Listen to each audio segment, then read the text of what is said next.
घोळीची भाजी ही पोस्ट करायला थोडा उशीरच झाला आहे, पण बेटर लेट दॅन नेवर.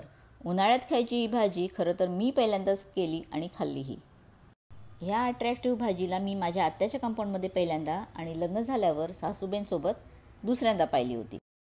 दोघींनाही जेव्हा मी ही वनस्पती दाखवली होती तेव्हा दोघीही म्हणाल्या की आपण याची पारंपरिक भाजी करतो, पण मला काही ती खायला मिळालीच नाही. हल्ली मी मार्केटमध्येही शोधली होती माझ्या आईसोबत, पण ती मला मिळालीच नाही. तर अचानक माझ्या पुतणीने तिच्या फार्ममधून आम्हाला ती पाठवली. माझ्या आईला विचारून मग मी ती सावंतवाडी स्टाईलने केली. कोवळे देठ आणि पाने खसखशीत चिरून, खोबरेल तेलात बारीक चिरलेला कांदा थोडासा जास्त घेऊन, त्यासोबत तिने आंबट चुकाही पाठवला होता, तोही चिरून घेतला. पाने आणि कांदा तेलात छान परतवून शिजवून घ्यावी. लगेचच शिजते.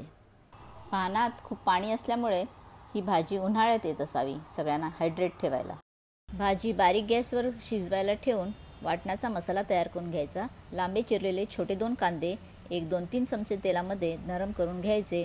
4 ते 5 मिरी, छोटा तुकडा दालचिनी, 1 चमचा धणे, 2 लवंगा.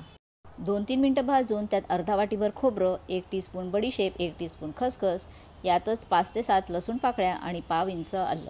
हे थोडं भाजून घ्यायचं आणि मग गॅस बंद करायचा आणि मग हळद आणि मिरची पावडर घालून थोडं थंड झाल्यावर वाटण वाटून घ्यायचं.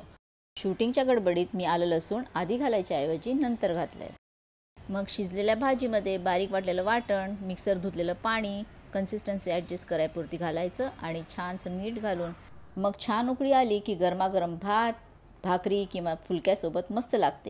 घोळीची भाजी जर तुम्हाला आत्ता मिळाली तर नक्की ट्राय करा, नाहीतर मग सेव्ह करा आणि मग तुम्ही बनवा. धन्यवाद.